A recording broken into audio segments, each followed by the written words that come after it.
देखिए last day बताया गया था जीआई साइक्लोएल्कीन, ठीक है।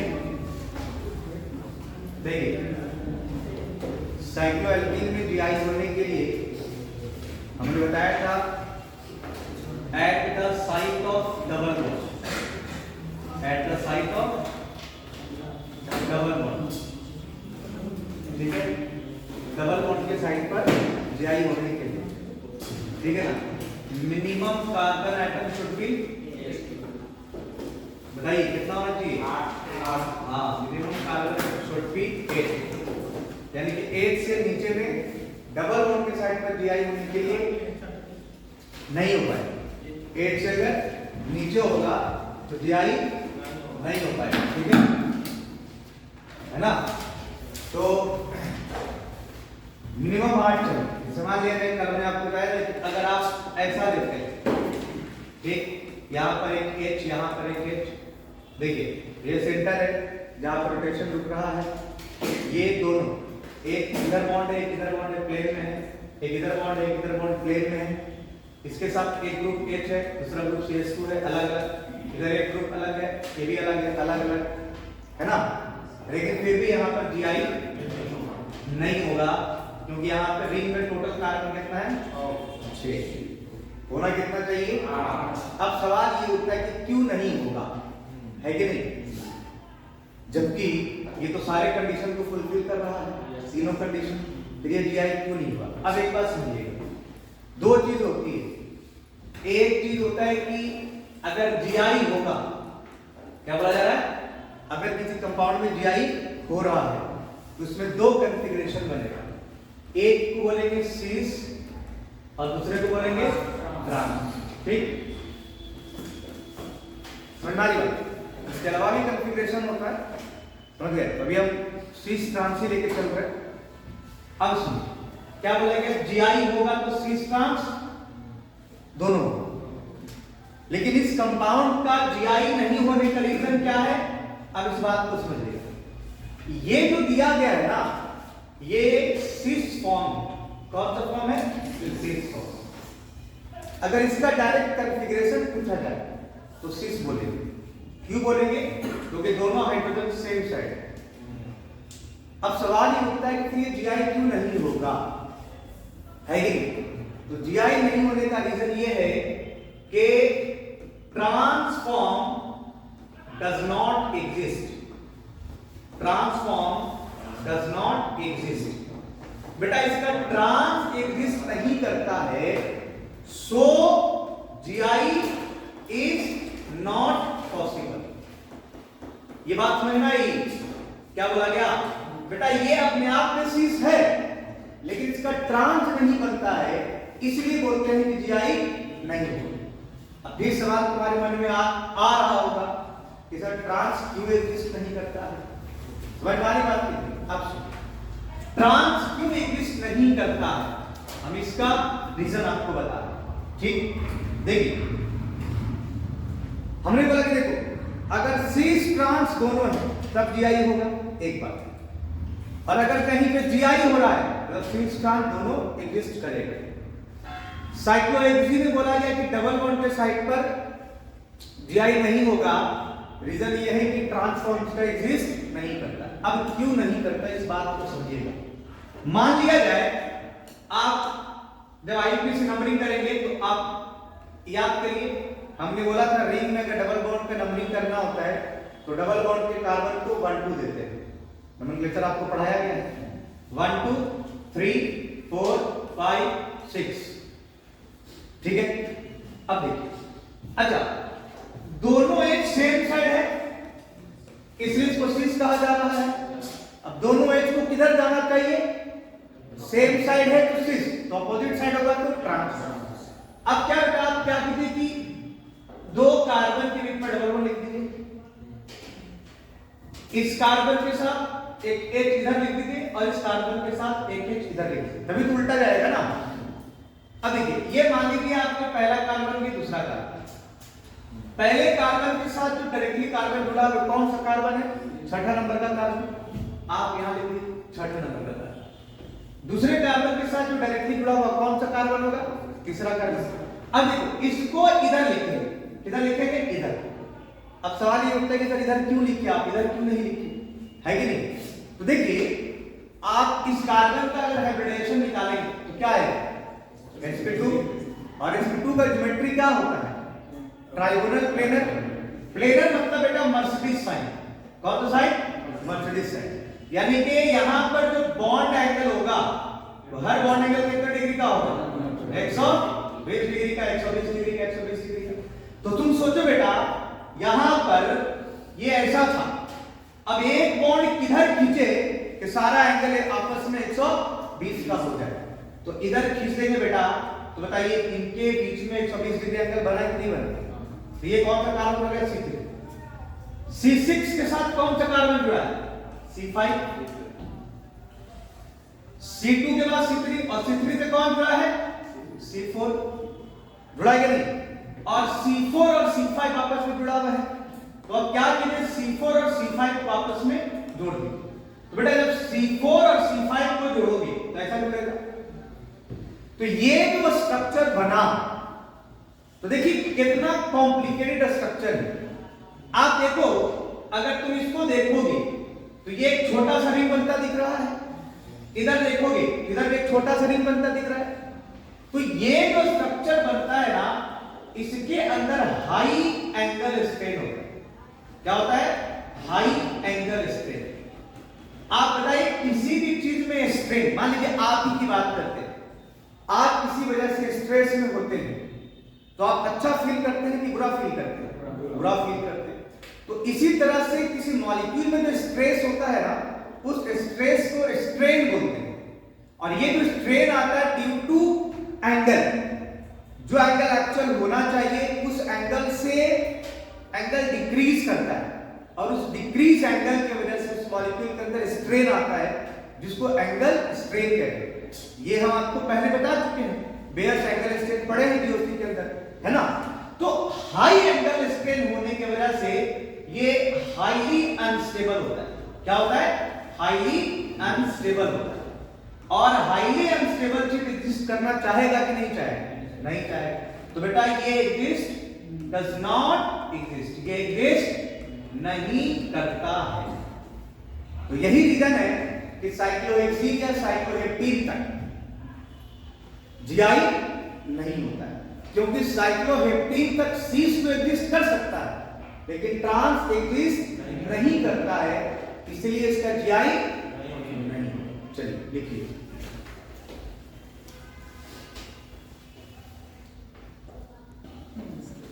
देखिए अब ध्यान से सुनिए, ये बातें आपको समझ में आ गई। अब यहां पे ध्यान से, तो अगर आप ये लेते हैं, ठीक है, समझ रहे हैं? देखिए इसमें total number of carbon atom count कीजिए कितना है? 8। तो बेटा यहां जीआई 2, ठीक है। और इसके आगे जैसे जैसे बढ़ती रहेंगे 8, 9, 10, 11, 12 जीआई होता चला जाएगा, ठीक। एक बात सुनिए, हम जब आगे आपको पढ़ाएंगे तो आपको बताएंगे कि सिस एंड ट्रांस में जो स्टेबिलिटी का ऑर्डर होता है, तो generally trans is more stable than cis, ये जनरल बात, ठीक। बट ठीक है, बट इन साइक्लोअल्कीन देखिए 8 कार्बन से लेकर 11 कार्बन तक, साइक्लोअल्कीन में 8 कार्बन से लेकर 11 कार्बन तक, कहां? Carbon atoms from 8 to 11, from 8 to 11, cis is more stable than trans, ठीक है। क्या बोलेगा? सिस जो होगा वो ट्रांस से ज्यादा स्टेबल होगा। अब सवाल तुम्हारे मन में आ रहा होगा कि सर जनरल बात आप बताए कि ट्रांस ज्यादा स्टेबल होता है सिस से, ठीक है, तो फिर यहां पर ऐसा क्या हो रहा होगा या क्या हो रहा है जिसकी वजह से सिस ज्यादा स्टेबल। अभी देखिए, अभी आपको बताया गया ना बेटा कि अगर आप इसको देखें, अभी तो बताया गया 6 कार्बन वाले साइक्लोअल्कीन में ट्रांसफॉर्म में बहुत ज्यादा एंगल स्ट्रेन है, बहुत ज्यादा एंगल स्ट्रेन, तो ये डिस्क नहीं किया। 7 कार्बन एटम में एंगल स्ट्रेन थोड़ा कम होगा, लेकिन फिर भी एक डिस्क नहीं करा। 8 में एंगल स्ट्रेन इतना कम जरूर हो गया कि वो एक डिस्क करेगा। अरे भाई मान लो थोड़ा बहुत तुम्हारी तबीयत खराब है, मान लो तुमको फीवर लग रहा है, सर में दर्द है, तो तुम क्या अच्छा से कूद के जान दे दो? नहीं भाई मेरे, तुम जान कब दे, लोग जान कब देते हैं, लोग सुसाइड कब करते हैं? जब उनको लगता है कि इस सिचुएशन में जीना मेरे लिए पॉसिबल नहीं है, इससे बढ़िया है कि कूद जाओ, लटक जाओ, खा लो। समझ में आ रही बात की? तो बात यही है, जैसे ये पोजीशन, ये कंडीशन वो कंडीशन है कि भाई इस सिचुएशन में जीने से बेहतर है कि अपने आप को बर्बाद कर दो। लेकिन जैसे ही तुम इस सिचुएशन से आगे आते हो कि आप 8 कार्बन का ट्रांस देखोगे, तो 8 कार्बन के ट्रांस में भी एंगल स्ट्रेन होता है, 9 में भी होता है, 10 में भी होता है। लेकिन जैसे जैसे नंबर ऑफ कार्बन एटम बढ़ता जाएगा वैसे वैसे स्ट्रेन कम होता जाएगा। एक समय ऐसा आएगा जब 12 कार्बन एटम पहुंच जाए तो 12 कार्बन और उसके आगे वाले में trans is more stable than cis. समझ में आएगा? रिजल्ट समझ में आया कि up to 11 carbon atom, 8 to 11 trans form में एंगल स्ट्रेन पाया जाता है, जिसके वजह से cis is more stable than trans. But in case of number of carbon atoms greater than 12 and greater than more than 12, trans is more stable than cis because in this trans case angle strain is totally negligible। ठीक है, तो देखो अगर इसका हम transform तुमको बनाएं तो बेटा 1 2 3 4 5 6 7 8, तो देखिए आप ये कार्बन कार्बन ले लीजिए डबल बॉन्ड, ये कार्बन पहला, ये कार्बन दूसरा, पहले कार्बन से 8वां कार्बन लगा है, दूसरे से तीसरा कार्बन लगा है, 8वें से 7वां कार्बन लगा है, तीसरे से चौथा कार्बन लगा है, 7वें से छठा कार्बन लगा है, चौथे से 5वां कार्बन लगा है। अब ये 5वां कार्बन और छठा कार्बन आपस में जुड़ेगा। तुम देखो बेटा ये जो रिंग बन रहा है, ये जो फॉर्म बन रहा है, इसमें और अभी जो आपको यहां बताया गया, इसमें तुम फील करो किसको आपने ज्यादा मोड़ा है, कौन ज्यादा छोटा लग रहा है, पहला वाला। समझ में आई बात की? तो भाई जितना छोटा करोगे किसी भी चीज को दबाकर वो उतना ही ज्यादा स्ट्रेन फील करेगा। समझ में आई बात? आप पर अगर दबाव ज्यादा दिया जाए तो आप कैसा फील करेंगे? स्ट्रेस फील करेंगे कि नहीं करेंगे? वही बात है। तो लिखिए, और इसके बाद ये लिखिए हो ना ऊपर, नहीं लिखे अब तो हो जाएगा। देखिए एक बात यहां पर हम लिख देते हैं कि ये तो ये हो गया। Next point, number of carbon atoms is equal to or greater than 12, then trans is more stable than cis। ठीक है, लिखिए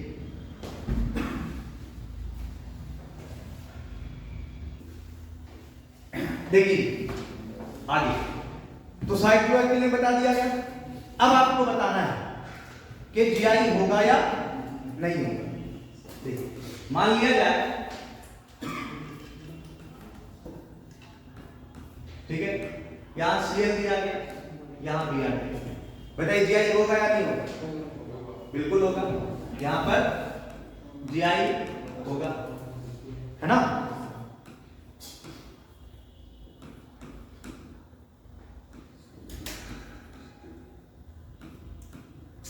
बताइए यहाँ GI होगा कि नहीं होगा? बोलिए कहाँ GI होगा? किसके से किस दो सेंटर के बीच में आपको लग रहा है GI होगा? बताइए क्या यहाँ GI होगा?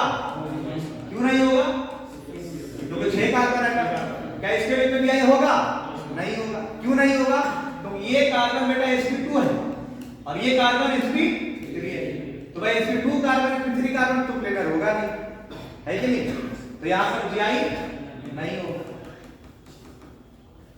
अगर आगे उठाए यहाँ CH3, यहाँ CH3, यहाँ Cl, यहाँ Br, GI होगा क्या? इस डबल बॉन्ड में कार्बन कार्बन डबल बॉन्ड में GI होगा? नहीं होगा। देखिए आपके दिमाग में बात आएगी सर 1 2 3 4 5 6 7 8 है ना, तो बेटा हमने बोला रिंग में 8 कार्बन होना चाहिए, तो रिंग के बाहर है ना, तो यहां पर GI नहीं होगा। और कहीं पर है तो GI हो सकता है? बोलिए हाँ बेटा, इसके बीच में GI होगा क्योंकि एक Cl और एक H, Cl और H, तो यहां तो इसमें तो इस सेंटर में तो GI हो रहा है ना, तो बोलेंगे मॉलिक्यूल में GI समझ में आ रही बात की? रिंग में कोई भी दो सेंटर के बीच में GI होता है, ठीक है ना। चलिए फटाफट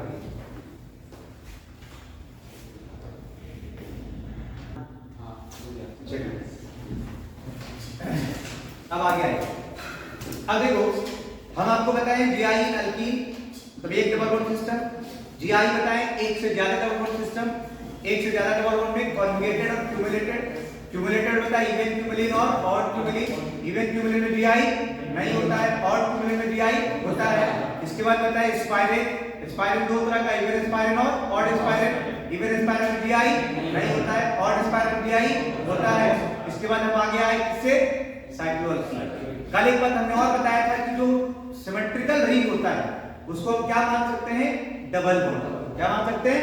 डबल बॉन्ड। अब देखिए मान लिया जाए ऐसा CH3 CH double bond CH single bond C, ठीक है, C3C ऐसा नहीं, इसको ऐसा नहीं, डबल बॉन्ड C रिंग, ठीक है, डबल बॉन्ड CH CH3।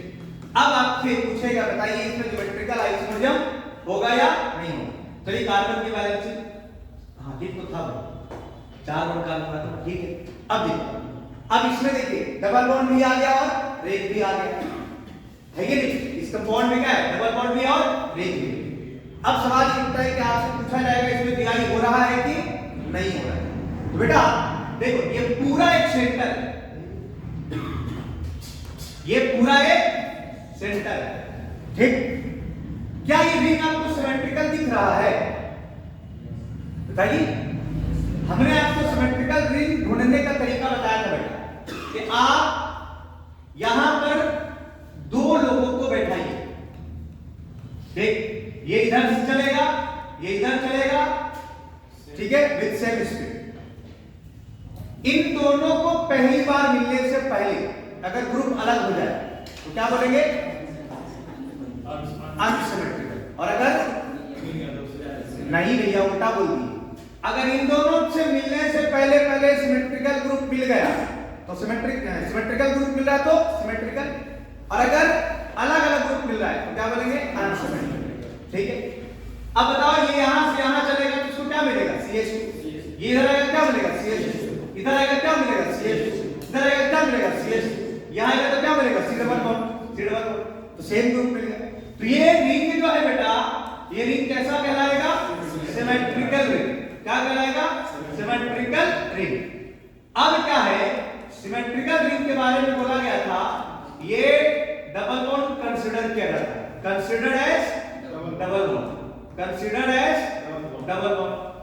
तो अब देखिए इसको तुम लिखोगे तो आप CH double bond C double bond C double bond CH, यानी कि इस कार्बन और इस कार्बन को लिखो, तो ये कार्बन और ये कार्बन, और इसके लिए डबल बॉन्ड आ गया। अब ये लिखने के बाद बेटा देखो ये स्पाइरल बन सॉरी क्यूमुलिन बन गया। क्यूमुलिन कैसा बना, इवन या ऑड? क्या ऑड क्यूमुलिन में जीआई होता है? होता है, लेकिन कब होता है? जब टर्मिनल पे ग्रुप एक जैसा हो, क्या अलग अलग हो?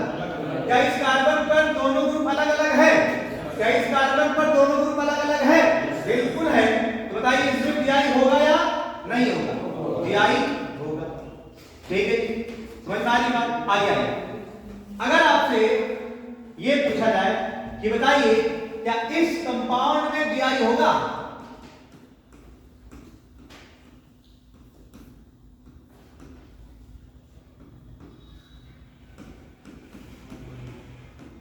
ठीक ऐसे। अब देखिए, अब रिंग में सब्स्टिट्यूएंट लग गया, रिंग में सब्स्टिट्यूएंट लग गया। तो अब रिंग में जब सब्स्टिट्यूएंट लगा तो फिर रिंग को हम डबल बॉन्ड नहीं मान सकते हैं। रिंग को डबल बॉन्ड नहीं मान सकते। ऐसा ही रिंग को डबल बॉन्ड कंसीडर किया जाएगा जिसमें कोई सब्स्टिट्यूएंट वगैरह नहीं लगा हो, बिल्कुल सिमेट्रिकल रिंग। तो अब does not consider what double bond as double bond.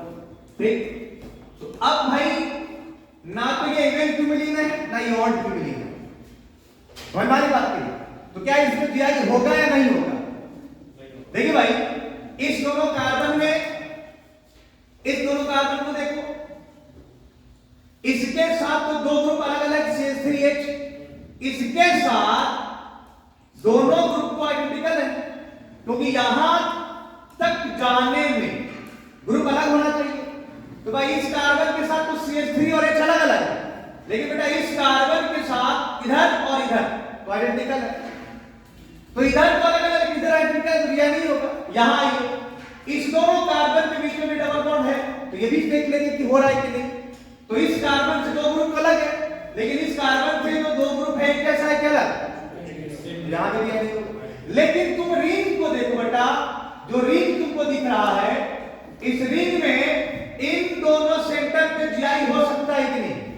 हो सकता है, क्योंकि यहां Cl और H है, Cl और H है, तो इन दोनों सेंटर पर जीआई हो जाएगा। अगर जीआई हो गया इस सेंटर पे, तो पूरे मॉलिक्यूल में जीआई हो रहा है।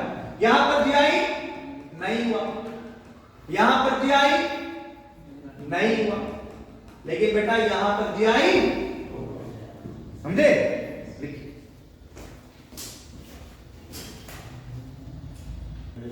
देखिए आगे आइए। अब देखिए हम लोगों ने साइक्लिक की भी पढ़ लिया, डबल बॉन्ड विथ रिंग भी पढ़ लिए, है कि नहीं?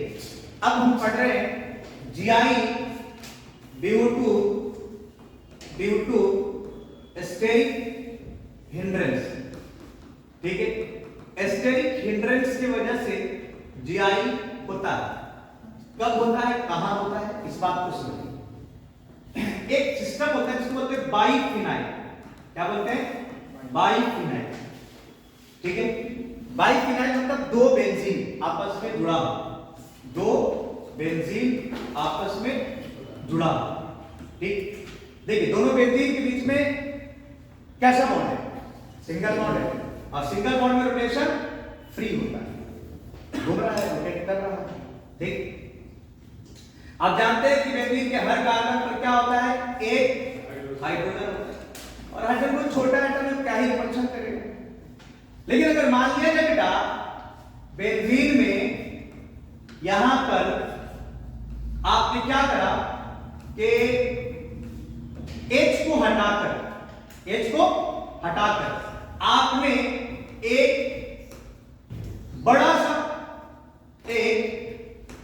सा ग्रुप लगाया। मान लीजिए यहां पर X लगाया, ठीक है, यहां पर Y लगाया, यहां पर Z लगाया, और यहां पे W लगाया। ये जितने भी हैं X, Y, Z, W, वो सब क्या है? बड़ा ग्रुप। ठीक, अब बताइए ये बड़ा ग्रुप आपस में जब आमने सामने आता है तो क्या करता है? रिपल्शन। क्या करता है? रिपल्शन।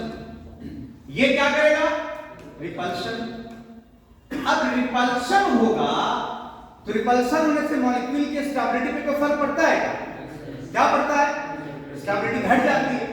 अब जैसे बेटा इसमें रिपल्शन हुआ तो मॉलिक्यूल क्या हो गया? Molecule becomes unstable. अब एक बात बताओ कि अगर ये अनस्टेबल रह गया या हो गया तो ये क्या कहेगा कि अनस्टेबल ही रहे? नहीं, कभी नहीं कहेगा। तो सुनो, जैसे मान ली दो रिंग है, दो बेंजीन आपस में सिंगल बॉन्ड के साथ जुड़ा हुआ है, ठीक? अब भाई ये ग्रुप रिपल्शन कर रहा है, ये ग्रुप रिपल्शन कर रहा है, तो तुम सोचो कि इसका इसके साथ रिपल्शन, इसका इसके साथ रिपल्शन। अगर एक बेंजीन प्लेन में ही रहे और दूसरा बेंजीन को प्लेन से बाहर कर दे ऐसा, तो बताओ इसके बीच का डिस्टेंस और इसके बीच का डिस्टेंस पहले के तुलना में बढ़ा या घटा या कोई फर्क नहीं पड़ा? बढ़ गया। तो बेटा डिस्टेंस बढ़ेगा तो रिपल्शन कम हो जाएगा। तो अब क्या होता है बेटा कि टू मिनिमाइज रिपल्शन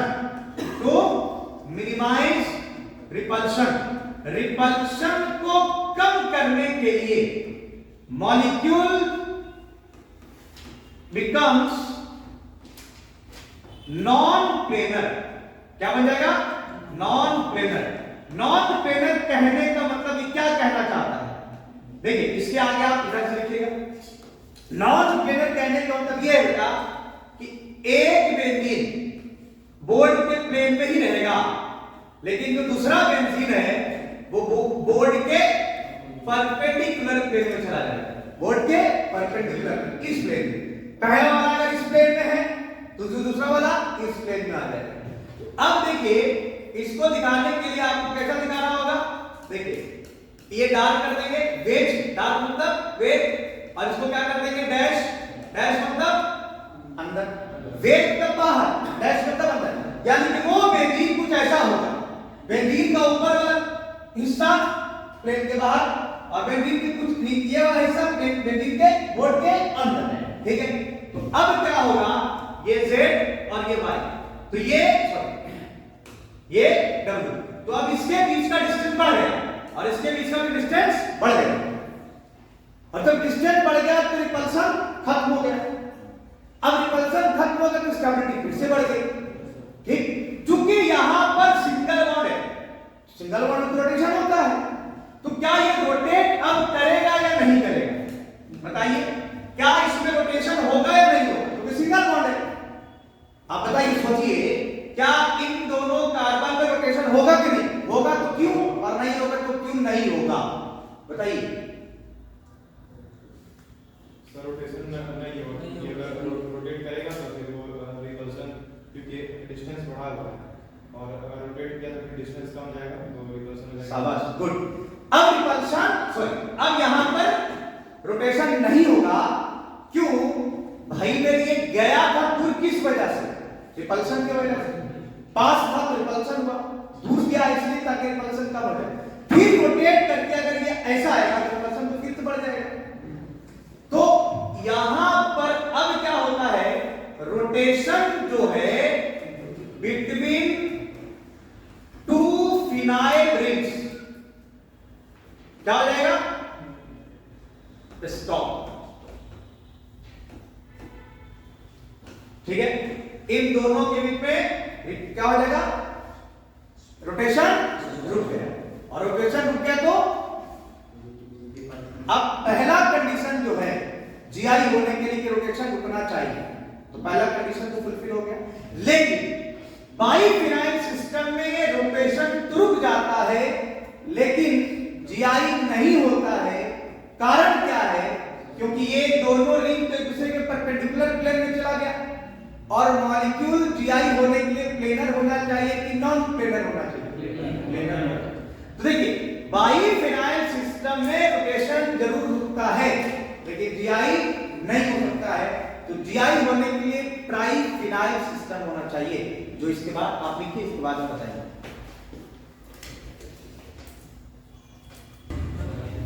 देखिए अब ये बाइफिनाइल में एक बात तो समझ में आ गई कि यहाँ पे रोटेशन रुक गया। अब आगे बाइफिनाइल के आगे अगर बढ़ा जाए, ठीक है, तो अब ट्राइफिनाइल सिस्टम, ठीक है? अब ध्यान दें, अब आपने बेंजीन को आपस में जोड़ा और तीनों बेंजीन आपस में सिंगल बॉन्ड से जुड़ा था। सिंगल बॉन्ड रोटेशन तो होगा। अब बेटा आप यहां पर एक ग्रुप लगा दिए, यहां लगा दिए, मान लीजिए यहां ए लगाए, यहां बी लगाए, यहां सी लगाए, यहां डी लगाए, यहां ई लगाए, यहां एफ लगाए, यहां जी लगाए और यहां एच लगाए और सब ए बी सी डी से लेके जितना है सब बड़ा ग्रुप है। क्या है? तो बताइए हर आमने सामने वाला एक दूसरे को रिपेल करेगा कि नहीं? अब तुम बताओ सबसे ज्यादा रिपल्शन कौन फील करेगा? लेफ्ट वाला, मिडिल वाला या राइट वाला? सबसे जल्दी प्लेन से बाहर कौन जाना चाहेगा? तो बेटा to minimise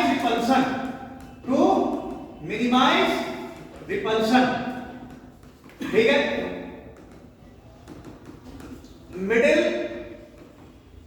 benzene ring goes out of the plane, ठीक है।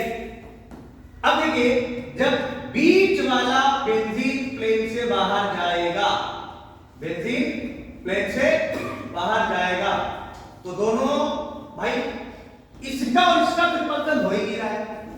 रिपल्सन तो इसका इसके साथ और इसका इसके साथ हो रहा है, इन दोनों का तो कोई मतलब ही नहीं है। तो भाई ये बोलेगा कि हम इतना रिपल्सन नहीं कर सकते, तुम लोग जहां हो वहीं रहो, हम प्लेन से बाहर जा रहे हैं क्योंकि तुम लोगों को कोई दिक्कत नहीं है, सबसे ज्यादा दिक्कत हमको है और मेरे वजह से तुम लोगों को दिक्कत हो रही है तो हम नहीं चाहते कि मेरे वजह से तुम लोग दिक्कत झेलो। तो अब ये A B C D E, ठीक, एफ जी और एच। तो अब देखिए ये वाला देखो, ये वाला बेंजीन ऐसा, ये वाला बेंजीन ऐसा और ये वाला बेंजीन ऐसा। तो टर्मिनल बेंजीन को देखो, दोनों टर्मिनल बेंजीन है, क्या वो दोनों आपस में प्लेन में है? अब देखिए इसके बीच में तो सिंगल बॉन्ड है, हर रिंग के बीच में कैसा बॉन्ड है? सिंगल। तो सवाल ये उठता है क्या यहां रोटेशन होगा या नहीं होगा? क्या इसके बीच में रोटेशन होगा कि नहीं होगा? नहीं होगा। क्यों होगा? सोचो बेटा, अब देखो ये प्लेन से बाहर क्यों गया? रोटेशन देखो, ये रोटेट कर सकता था लेकिन बड़ा ग्रुप आया बोला हम जा रहे हैं प्लेन के बाहर, क्यों? तो रिपल्सन हो रहा है। अगर तुम सोचो तुम इसको रोटेट कराओगे तो रोटेट कराओगे तो अगर अभी ऐसा है, जब तुम रोटेट कराओगे तो ऐसा है, जैसे ऐसा है फिर से रिपल्सन शुरू हो जाएगा। तो रिपल्सन को कम करने के लिए प्लेन से बाहर गया है, अब क्यों रोटेट करेगा? अगर रोटेट करेगा तो फिर तीनों एक ही प्लेन में आ जाएगा और रिपल्सन फिर से बढ़ जाएगा, यानी कि रोटेशन यहां भी नहीं होगा, रोटेशन यहां भी नहीं। ठीक, अब इसमें जीआई की पॉसिबिलिटी बनती है। अब कैसे बनती है देखिए, अब मान लिया जाए आपके सामने एक एग्जांपल दिया गया, मान लीजिए यहां सीएल लगाया गया, यहां बीआर लगाया गया, ठीक है जी, और यहां पर सीएल लगाया गया, यहां बीआर लगाया गया, मान लीजिए यहां भी सीएल बीआर आई बीआर, ठीक है जी। तो अब देखिए इस सब के साथ रिपल्सन हो रहा है, तो बीच वाला रिंग कहां जाएगा? प्लेन से बाहर, प्लेन से बाहर जाएगा मतलब ये ऐसा हो जाएगा, कैसा हो जाएगा? ये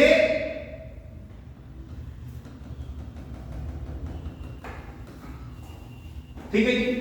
अब देखिए ये दोनों सीएल सेम साइड है ना, देखो इसके रिस्पेक्ट में ये ऑर्थो पोजीशन होता है कि नहीं होता है? ये इसके रिस्पेक्ट में ये दोनों ऑर्थो पोजीशन है, समझ में आ रही बात? तो इसके रिस्पेक्ट में ये दोनों ऑर्थो पोजीशन है। तो अब देखिए ये तो बीच वाला तो बाहर चला गया, अब ये दोनों सीएल कहां है? सेम साइड, ये दोनों सीएल सेम साइड। अब एक बार क्या हो कि ये सीएल जहां है वही रह जाए, इस सीएल को यहां ले और तो नीचे वाला बीआर कहां जाएगा? ऊपर। ये जहां है वैसे रखेंगे, ये सीएल है, ये सीएल है, ये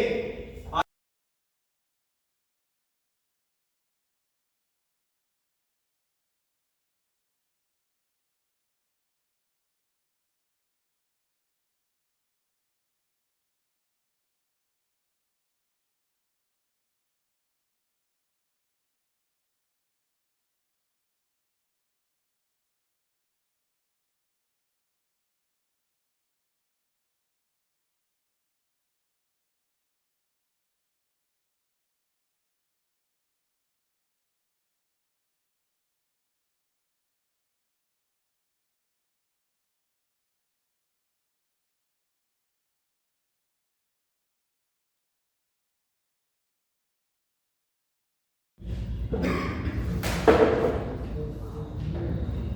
जी देखिए,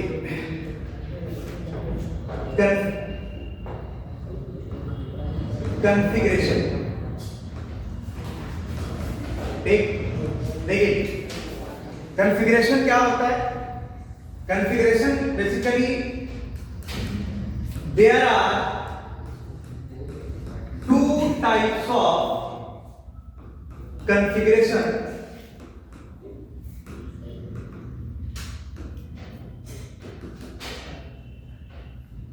are possible for a center where the GI is possible।